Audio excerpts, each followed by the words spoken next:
Hello, my name's Roma Klemmer, and I'm with Klemmer Associates. I'm the president and CEO. I'm here with Gary Ferguson, and Gary Ferguson represents Pathways for Veterans, and he has been the founder of that organization for 2 years. You know, my experience over the last several years has been that the work here at Klemmer Associates and the way it was put together by Brian really gives you access to a roadmap on how to produce different results in your life. It's a process of understanding why it is we do what we do.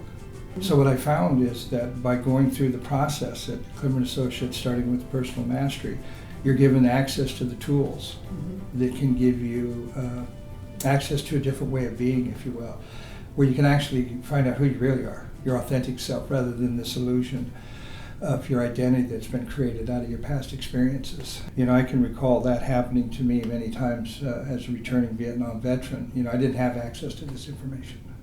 We didn't have this kind of information available to us at the time. You know, I can remember, like in my personal mastery, one of the things that I got access to was when I returned back from Vietnam. You know, I'm 21 years old. You know, I'm in great shape. I'm 185 pounds. You know, I'd been in the jungle for a year, fighting every day. And, you know, I was in a very aggressive combat unit. So you can imagine the shape that I was in.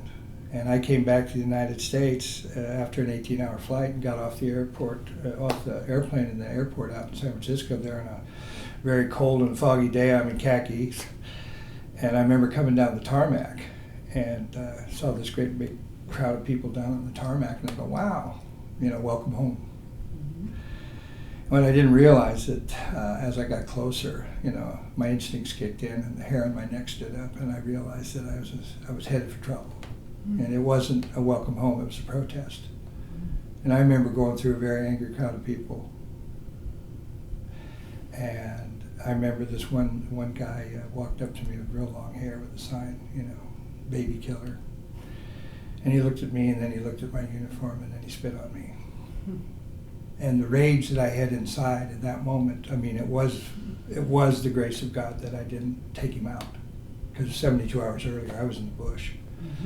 We didn't have there was no process. You know, thank you for your service, go to school, get a job, have a great life. And, you know, I remember when that happened, I made a decision that I'd never tell anybody where I'd been or what I'd done because of what they think of me. And that if they did know, they couldn't handle it. And I just wanted to fit in. I didn't want people to think badly of me. So I basically buried it.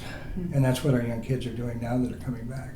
You know, they don't have a safe place to speak and be heard. Everybody has an opinion, but nobody just listens. And what I found in personal mastery as a result of doing the work is that I got complete with that. You know, I had, you know, I was highly decorated. And the medals that I wear, the Silver Star, a couple Bronze Stars, Purple Hearts, half a dozen I don't even remember, I wear because other men died, and I lived. You know, they gave a lot of the medals to the guys that walk away. And most of the guys that I left behind didn't walk away. You know, it took me years before I could look another human being in the eye and just be with them. You know, because when you take life, a human life, you know in your heart it's the wrong thing to do. And anybody that's taken another human life, and however it occurred, they know that. But to be in a situation where you repeatedly do that every day, because it's your job, and sometimes you just don't have a choice, it's pretty disheartening, if you will. And so I made a decision at that airport that day that I'd never trust another human being. I didn't talk about my experiences in the war for close to 25 years. That's how you were dealing with it. Yeah, and unfortunately that's what happens. It's part of our training, you know, not to share what happened, you know, just to suck it up. And it's unfortunate that the military today still does not have the training techniques for the kids that are coming home. I say kids, most of them in their 30s and 40s. You know, they go in between 18 and 24. And when they come out, they don't have the tools to cope with what their experience was. And so that was one of the things I saw the power of personal mastery was, wow, if we could give these returning veterans the tools so that they could actually get present to what happened and not have the guilt and shame associated with it, what would their life be? What would it be like for their families and their communities if they could actually be present without the guilt and the shame associated with war? If you're sick and tired of being sick and tired of producing the results that you have in your life, it's real simple. Show up. Get on the court, play out, fall out, and see what's available to you.